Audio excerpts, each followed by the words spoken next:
It's our first show of 2018, but if you've been with Justice for much of the past or any of the past 6 years, you know there's one topic that really gets my goat. So we begin with the gift that keeps on giving, Hillary Clinton, and the organized criminal enterprise parading as a 501c3 charity known as the Clinton Foundation that is now officially under federal criminal investigation. The largest unprosecuted charity fraud in American history is about to see some comeuppance. Now, the ruthless, profit-driven woman who was all about money and power on her attempted ascension to the presidency as she covered for her sexual predator husband and her sexual predator financial supporters in that den of iniquity known as Hollywood is now about to face a real investigation.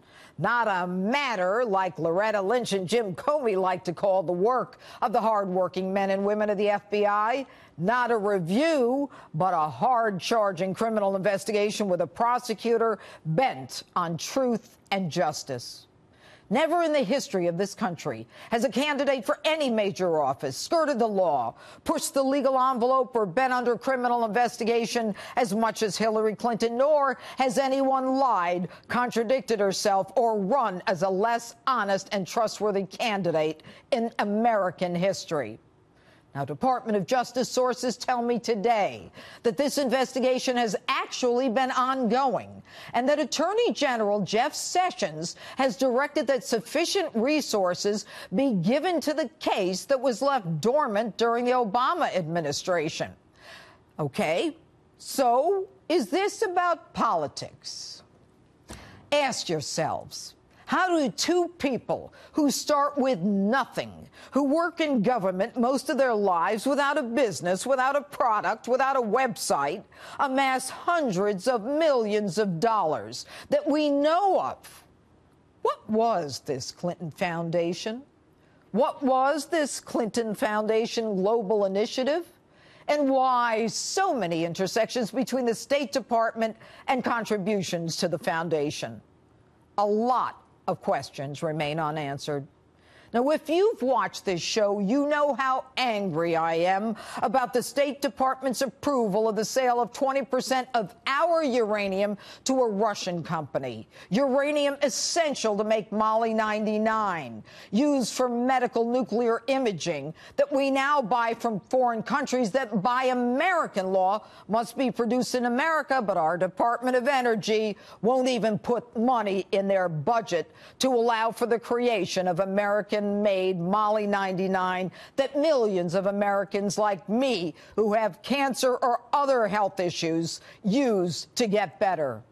And like pigs at the trough, the Clintons maneuvered $145 million from the Russian company to their so-called foundation. $500,000 speaking fee to Bill, and additionally more than $30 million, which, of course, the Clintons didn't disclose.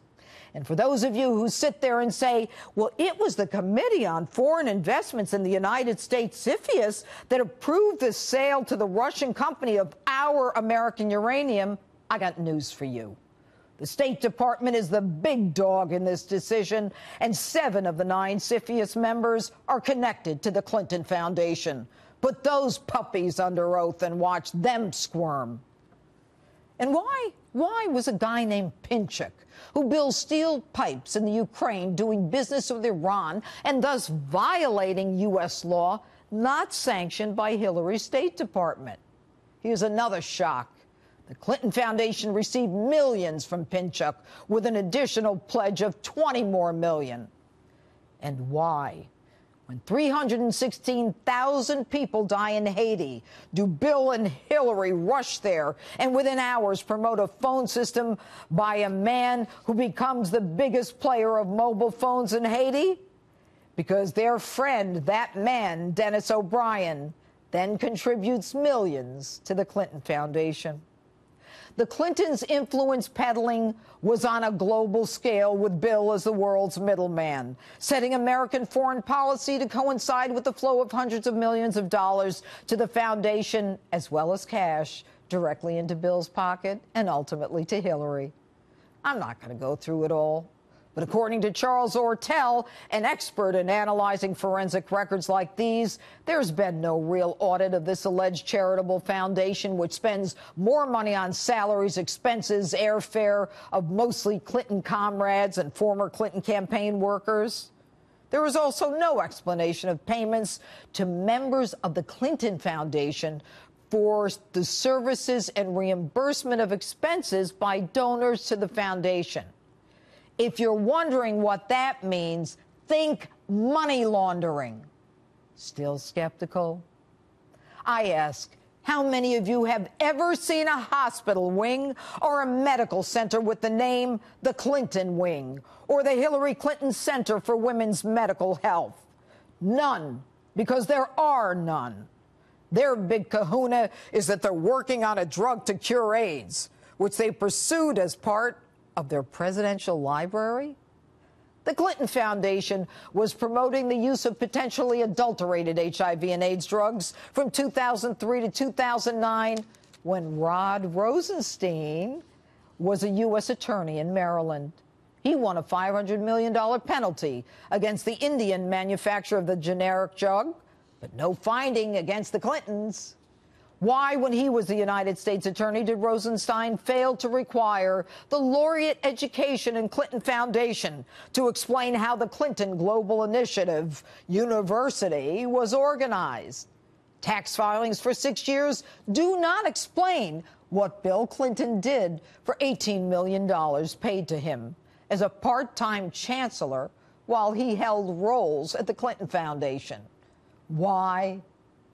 Because it's all the same players who we now know rigged the investigation of Hillary's email case. And for all those naysayers who say this is nothing more than a deflection from the Mueller investigation, I got a tip for you. Keep your mouths shut. This is as dirty as it gets. Mueller was the head of the FBI for all the years that the Clinton Foundation was protected, and Jim Comey was the deputy attorney general for all those years. And if we've learned anything in the last 6 months, it's that Jim Comey's rigged the investigation for his friend Hillary and made sure that Bob Mueller would be appointed so that they could cover their own butts while trying to point a finger at the president, who has done nothing but improve our economy, our safety, our security, and our independence. And that's my open. Tell me what you think on my Facebook page, Twitter, and Instagram. #Judge Jeanine.